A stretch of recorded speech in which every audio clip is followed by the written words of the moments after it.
They called him a homeless man. They cuffed him. But the 10-year-old girl who ran to save him knew the truth. He wasn't a nobody.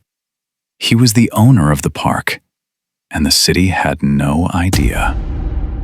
The handcuffs clicked shut with a sound like a pistol shot, cutting through the serene morning chirping of the cardinals in Oak Bridge Park. "You have the right to remain silent," Officer Miller droned, reciting the words with the weary detachment of a man who was just following orders he didn't necessarily agree with. Face down in the dewy grass, pressed into the earth by the knee of a second officer, was Arthur. To the casual jogger, Arthur was an eyesore. He was a heap of mismatched tweed and flannel, a bearded blemish on the manicured landscape of one of Connecticut's wealthiest suburbs. He slept on the bench under the great oak, a massive 300-year-old tree that served as the centerpiece of the town square. "I'm not hurting anyone," Arthur wheezed, spit and dirt matting his gray beard. "I'm just resting. The birds know me." "It's a new city ordinance, Arthur," Miller said, hoisting the old man up by his arm. "No camping, no loitering. Councilman Sterling wants the park cleared for the groundbreaking ceremony tomorrow. You know this. We warned you yesterday." Arthur stumbled, his knees weak from age and arthritis. "Groundbreaking? They can't break this ground. The roots go too deep." "Tell it to the judge," Miller sighed. A crowd began to gather. This was the age of the smartphone, and nothing happened in a vacuum.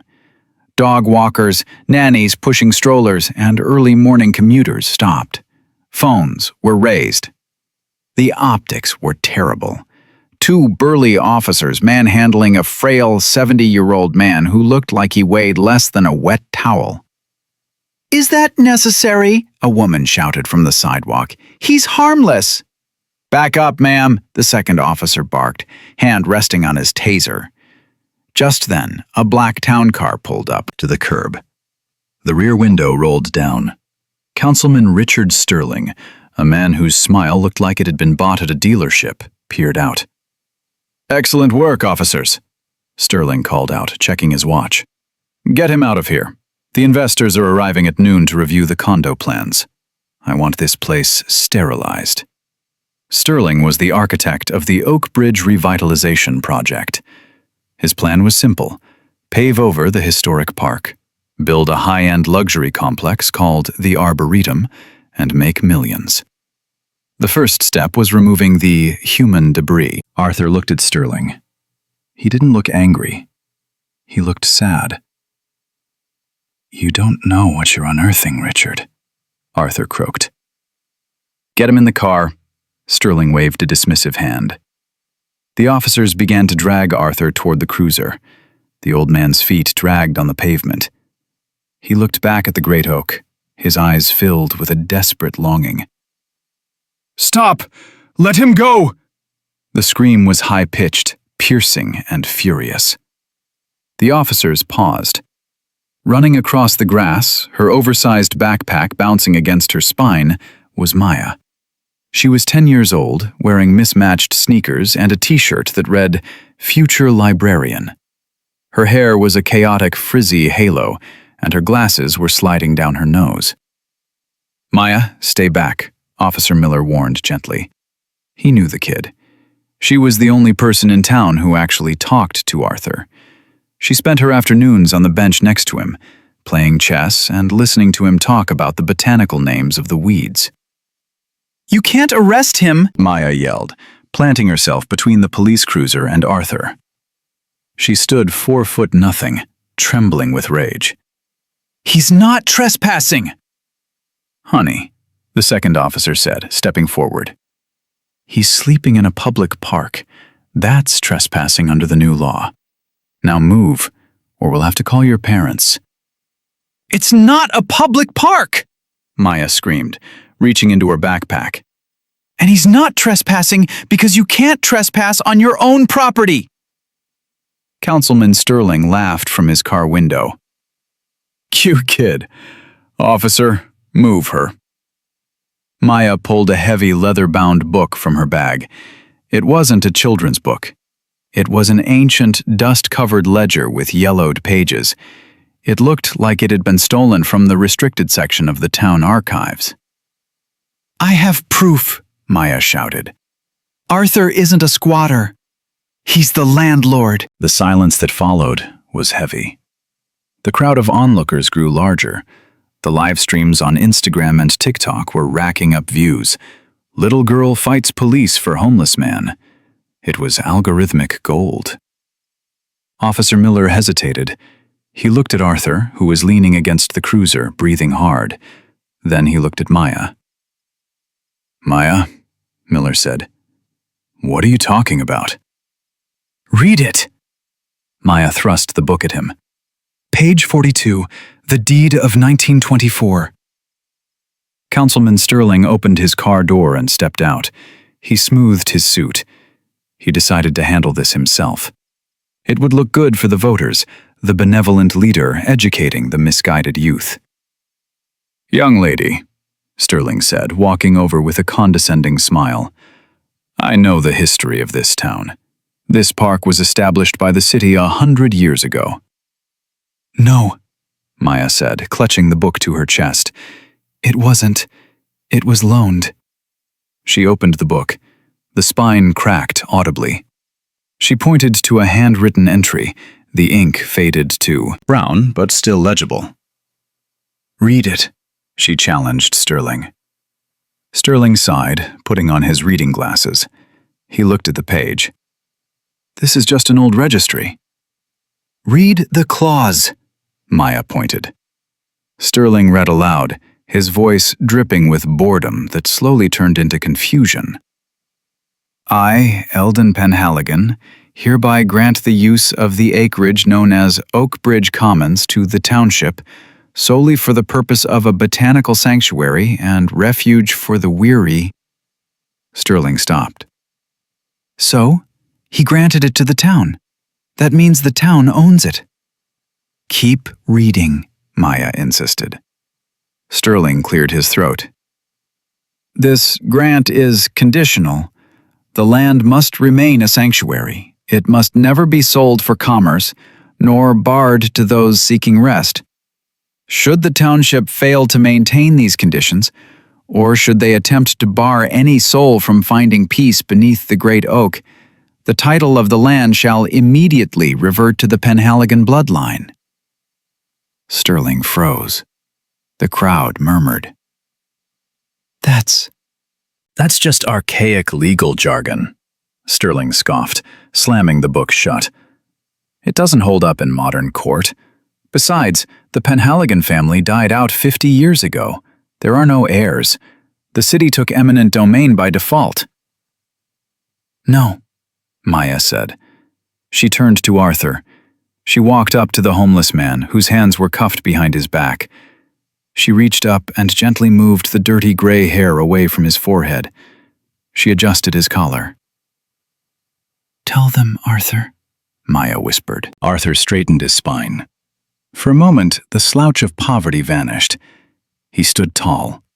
He looked at Sterling with eyes that were suddenly sharp, intelligent, and cold. "My name," the homeless man said, his voice gaining strength, "is Arthur Eldon Penhaligon IV." Sterling laughed, a harsh, barking sound. "You? You're a bum, Arthur. I've seen you eating out of trash cans. You expect us to believe you're the heir to the Penhaligon fortune?" "There is no fortune," Arthur said softly. "My grandfather spent it all maintaining this park during the Depression so the city wouldn't have to.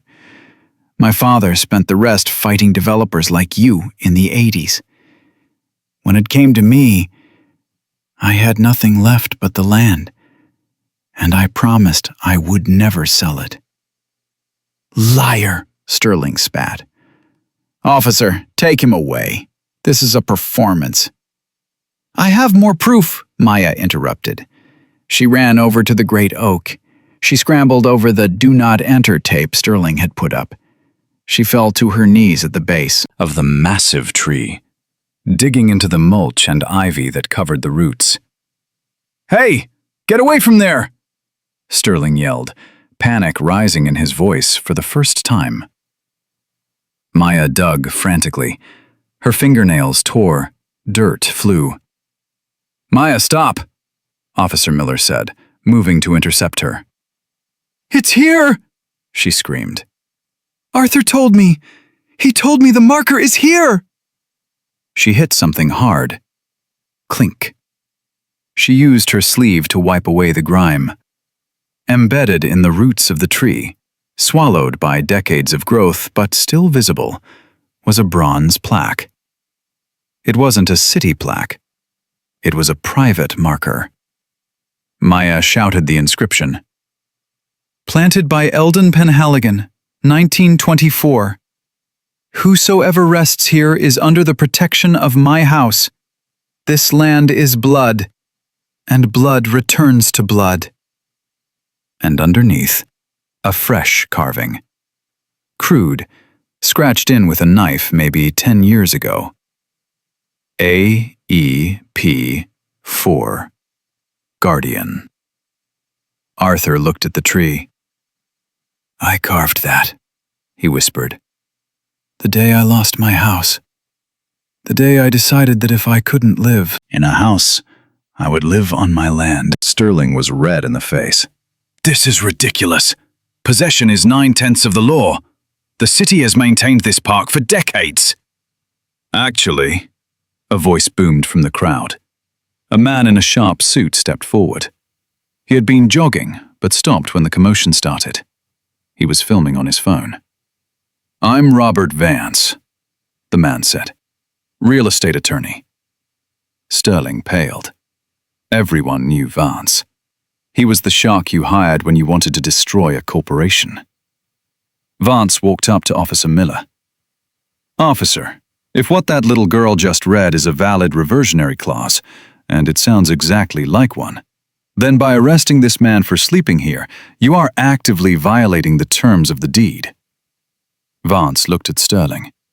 "The moment you put handcuffs on him for camping, you proved the city was barring a soul from seeking rest. You triggered the clause, councilman.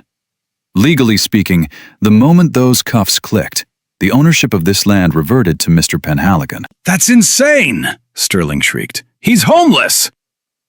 "No," Maya said, standing up, her hands covered in dirt. "He's not homeless. He's home. You're the intruder." The crowd erupted. People began to cheer. The live stream comments were going nuclear. #SaveArthur was already trending. Sterling pulled out his phone. "I'm calling the city attorney. I'm calling the mayor." "Call them," Arthur said. "Tell them to bring the original deed. It's in the basement of the Hall of Records, box 402. I haven't seen it in years, but I know it's there." Sterling froze. "How do you know the box number?" Arthur smiled, a sad, broken smile. "Because I used to go look at it, when I was cold, when I was hungry. I'd go look at the paper that said I was a king, even if I looked like a pauper. It reminded me who I was." The standoff lasted 3 hours. The police couldn't move Arthur because Vance, the lawyer, had essentially threatened a massive civil rights lawsuit if they removed the owner from his property. Officer Miller unlocked the handcuffs. "I'm sorry, Arthur," he muttered. "I didn't know." "It's okay, son." Arthur rubbed his wrists. "You were doing your job. Just try to see the person, not the coat, next time." By noon, the city attorney arrived. He looked like he was walking to his execution. He carried a document case. He met with Sterling and Vance on the hood of the police cruiser. Maya stood right next to them, refusing to leave. The city attorney opened the file. He compared it to the ledger Maya held. He sighed, taking off his glasses. "Well?" Sterling demanded. "Tell them it's void. Tell them I can build my condos." "I can't," the attorney said. The clause is ironclad. It's a standard charitable trust reversion. The city holds the land in trust as long as it remains a sanctuary. By passing the anti-camping ordinance and enforcing it against the heir, we broke the trust. He looked at Arthur. Mr. Penhaligon, the attorney said stiffly, it appears you own the park. The crowd cheered so loud it scared the pigeons from the trees. Sterling looked like he was going to have a stroke. This land is worth $50 million. You can't give it to a bum. It's his, the attorney said. And if you touch a blade of grass without his permission, he can sue the city for damages. Arthur stepped forward. He looked at the park. He looked at the roses he had secretly pruned at night. He looked at the weeds he pulled when no one was watching. I don't want $50 million, Arthur said. I'll buy it, Sterling shouted, pivoting instantly to greed. I'll write you a check right now. $2 million, $5 million. You can live in a mansion, Arthur. You can have hot baths and champagne. Arthur looked at Sterling. Then he looked at Maya. Maya looked terrified. She knew what poverty was like. She knew Arthur was hungry. She worried he would take the money. Who wouldn't? Arthur walked over to Maya. He knelt down, his knees cracking loudly. Maya, he said, do you like chess? Yes, she whispered. Do you like the birds? Yes. Do you think we need condos here? No, she said fiercely. Arthur stood up. He turned to Sterling. The land is not for sale, Arthur said. Not for $5 million, not for $1 billion. It is a sanctuary for the weary. He pointed to the bench. And I am very weary. You're crazy, Sterling screamed. You're going to die on a bench with $5 million in your pocket? I'd rather die on a bench as a guardian, Arthur said, than in a mansion as a traitor to my blood. He looked at the police. Now, I believe this is private property, and Councilman Sterling is trespassing. Please remove him. Officer Miller smiled, a genuine smile. Yes, sir, Miller said. He turned to Sterling. Sir, I'm going to have to ask you to step off Mr. Penhaligon's land. Sterling sputtered, purple with rage, as the officers steered him toward the sidewalk, away from the park he had tried to steal. The story didn't end there. The viral nature of the event brought attention, and attention brought help. A GoFundMe was started, not to buy the land, but to maintain the sanctuary. It raised $300,000 in a week. Arthur didn't use the money for a mansion. He hired a landscaping crew, but he directed them. He restored the fountain. He planted new azaleas. But he did make one change to his living arrangements. Robert Vance, the lawyer, did some pro bono work. He found a loophole in the zoning laws. Since the property was a private estate, Arthur was allowed to build a caretaker's cottage. They built a small, beautiful, tiny house right at the base of the great oak. It had a wood stove, a soft bed, and a porch. It was a Saturday morning. The park was bustling. But it wasn't just joggers anymore. It was a community.